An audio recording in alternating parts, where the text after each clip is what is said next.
What's up people? SKZ here. We got a great video for you today. Now, before I begin, I just want to apologize for the last video I did. It was on the Madam M's massage parlor courses, and my audio was very poor in that video, so I do apologize for that. But today, I've got a great video for you. We're tackling Bahamut in the VR missions. Now, I know that in the VR missions you get to use items during combat, but for this video in particular, I'm going to do a hard mode run. And the hard mode run means I can't use items during battle, so I've got a perfect strategy to do this, and if you're chasing the Pride and Joy trophy, the strategy will work for you as well, considering the fact that you won't be able to use items during combat there. Alright, so the first thing we're going to do is check out your equipment. Now, I am going to walk into this battle with all of everyone's base weapons, and there's a reason for that. All of the base weapons in the game come with an additional stat boost to your magic defense and physical defense. No other weapon in the game provides this, even at higher weapon levels, so that's why I'm going with everyone's base weapons. That'll be the Buster Sword for Cloud, the Gatling Gun for Barret, and the Leather Gloves for Tifa. Alright, now let's look at the materia that I'm going to be using for this fight. First up is HP up materia. Guys, max level HP up materia, you're gonna need this. You at least need more than 8,500 HP to survive Mega Flare, and that is even with Mana Wall equipped. So HP up materia at max level if you can get it there. Other than that, if you have it at level 3, that's also perfectly fine. Next up, Steadfast Block. You take less damage when you guard with this, and not only that, you get an additional ATB boost when guarding too. It's almost like a combined haste ability with Steadfast Block, so this would be perfect for you. Up next we have Barrier at max level Mana Wall. You need this to survive Mega Flare. If you don't have this, you're gonna be in trouble. Next is Revival Materia. Now, you can have Arise if you want, but even at level 1 you get Raise, and Raise is perfectly fine for this fight, so you don't need to worry much about that. Alright, up next we have Deadly Dodge. Okay, Deadly Dodge is more of a optional materia. You don't necessarily need it for this fight. I like using it simply because of the damage it does at max level, so that's why I've got it equipped. Alright, big one here, Chakra Materia and Prayer Materia. Guys, these two are going to be crucial for this battle. Not only can you restore 40% of the damage you take with Chakra, but the best thing about this is that 1, it costs no MP, so you don't use any MP for this materia, and 2, you only need 1 ATB charge to use it. Now, Prayer is a little different. With Prayer, you can increase the health points of all of your party members depending on your magic attack power, and the best thing about it is that it doesn't use any MP whatsoever. The only downside to Prayer is that you do need 2 ATB to cast. Now, I do have the Prayer Materia equipped to Barret simply because Barret is more of an AoE attacker, a distanced attacker, so that's why I've equipped the Pray to him, because he'll be taking less damage from Bahamut. Alright, and last but not least, we have Healing Materia, your basic healing materia. You should have this at level 4 by now. You don't want to walk into this fight with Cura or just regen. Trust me, you want Cura, get Curega for this fight. Alright, and that's about it folks, so we're going to jump into the battle right now. Alright, so Bahamut has 3 different phases to it. The first phase is his powered down phase. Here we'll see some basic attacks from Bahamut, namely a Claw Strike, a 2-hit Claw Strike, which will sometimes be followed up by a dive roll. Is that it? And also if you get close enough, sometimes he will use Flame Breath.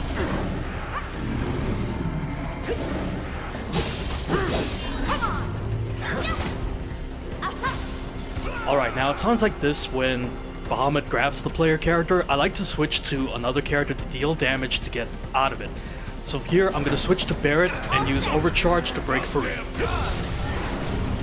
him hell! Let's go! Yeah!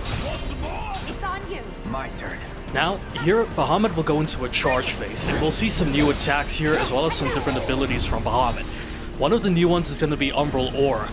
Now, Umbral Aura deals damage when you get close to him and if you stay close to him. It also deals continuous damage, so the best strategy here is to get in close, deal some damage, and then back away to heal if you need to. I'm waiting. Alright, now Umbral Inferno is another ability that Bahamut uses, and here he just launches a series of laser blasts at the player character. It also deals an area effect to anyone who's close by to it as well. Alright, here's another new ability that Bahamut uses. It's called Umbral Strikes. Now, Umbral Strikes, basically he launches 2 blasts at the player character. Now these attacks are unblockable, so the only way you can avoid them is by dive rolling out of the way. The best way to dodge these is to dodge in the opposite direction from where they're coming from.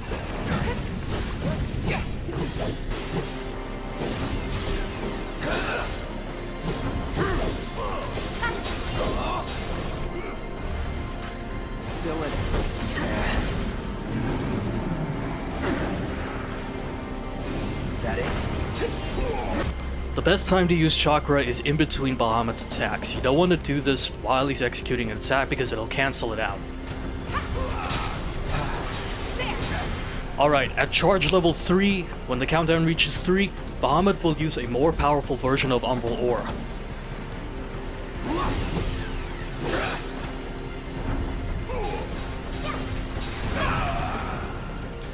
Alright, this new improved version of Umbral Aura deals more damage when you get close to him, and also the radius is increased, so you don't necessarily need to be too close to him in order to take damage.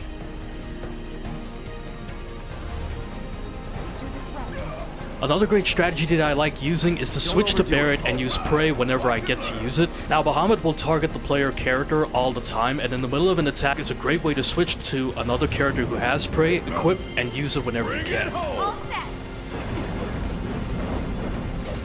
You're up. Taking over.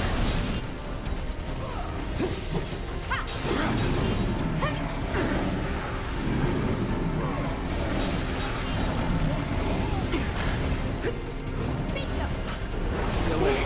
Come on. Alright, we also see a new attack from Bahamut at this stage called Dive Bomb, and all he does here is he basically launches himself at the player character.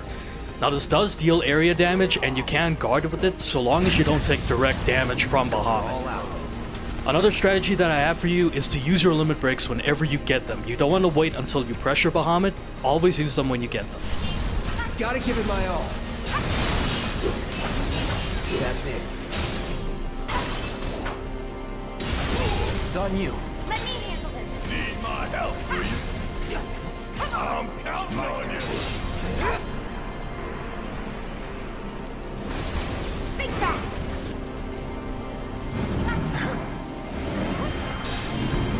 Deal with that. All set. Guess it's my turn. Give them hell. Let's do this. We also see a new attack at this stage called Umbral Frenzy. Now Umbral Frenzy is basically a flurry of claw strikes, and it deals quite a bit of damage, especially if you're not guarding against it. Whatever.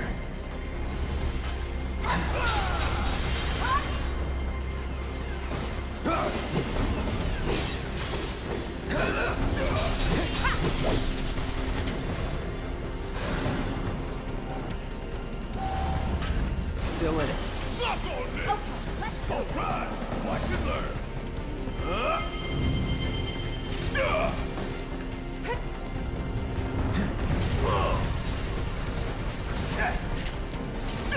Bring it home. All set.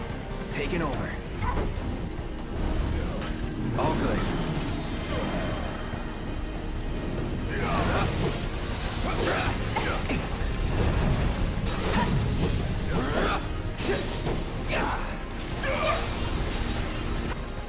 Alright, when the countdown gets to 1, this is when you gotta start focusing on healing and less attacking. Here, you're gonna want all of your characters to use Mana Wall. Bring it. Gotta beat it head on.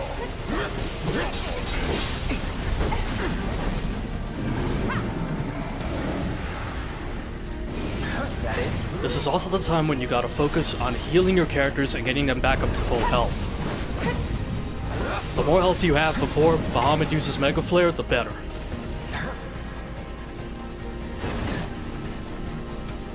That it?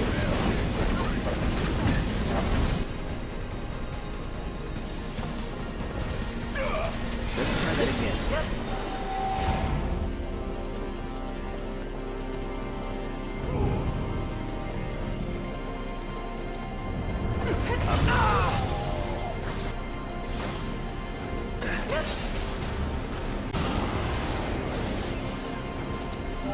Alright, now when Bahamut uses Mega Flare, at this point you should have enough HP to survive the attack. Mana Wall will help you survive it a great deal. Now after Mega Flare, Bahamut will return back to his powered down phase, and this will give you time to heal up wherever you need to. All good. Gotta be slow. Steady. I'll be fine. Keep it together. I got this. Guess it's my turn. Give them hell. All set. Let's do this.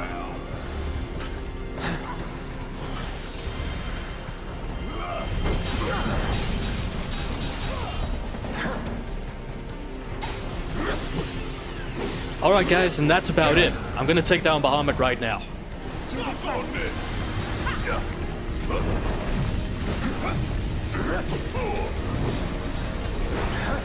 Whatever.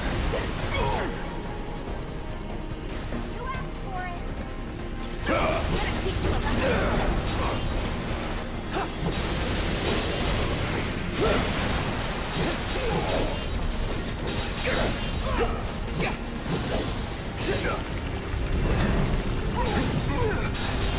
I'll end this.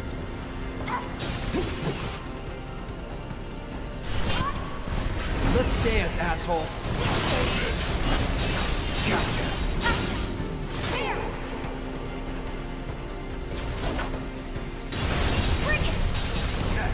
Okay, now when Bahamut is pressured, this is the time when you gotta use all of your attacks that increase stagger.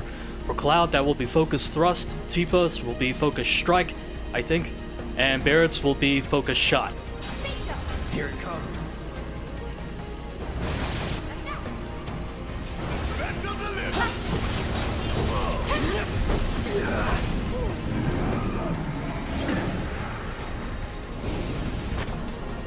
It's on you. Yeah, I'll do it. Taking over.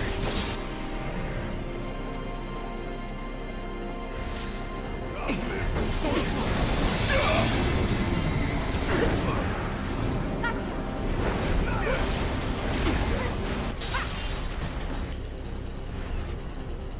Keep it together. Gotta be smart. I'm counting My on turn. you.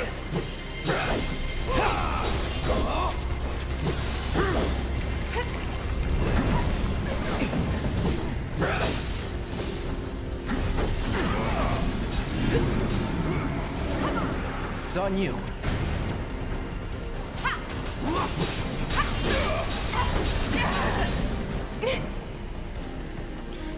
Now, you can invoke a summon during the fight if you want to. I'm gonna use Leviathan for this one.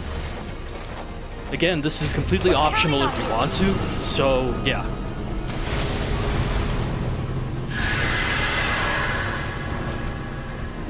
Good luck. Guess it's my turn. Bring it All home. set. I got this. Bring it. Come on.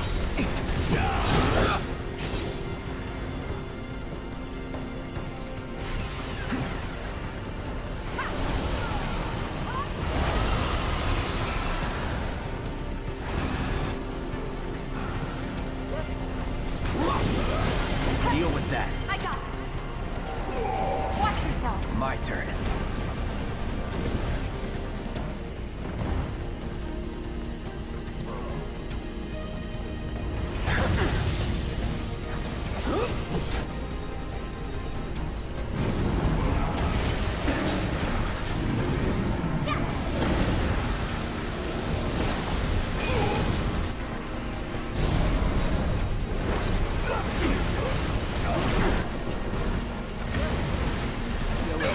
I'm waiting.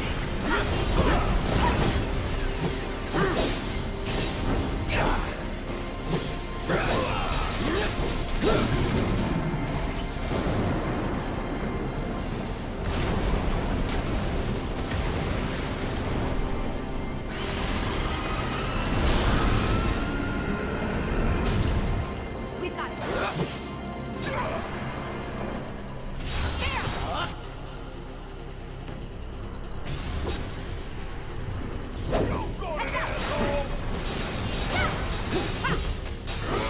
Bring it.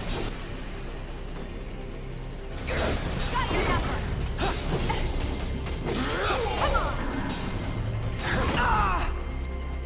About damn time. Give them hell. That's a win. That's that. And there you have it, folks, a solid strategy to beat Bahamut in hard mode. Now, the good thing about this strategy is that you can use it to take on the Pride and Joy trophy as well if you are going to go for it. Because in the Pride and Joy trophy you won't be able to use items during combat, and you will be able to recover your HP and MP after each fight. If you like this video and if you like this content, make sure to drop a like, and subscribe to my channel for more. I'll be dropping more Final Fantasy VII content later on down the line. Also tell me what you thought about the strategy, and if you can come up with a strategy of your own, let me know about it. But for now, I'm SKZ, signing off. Sayonara.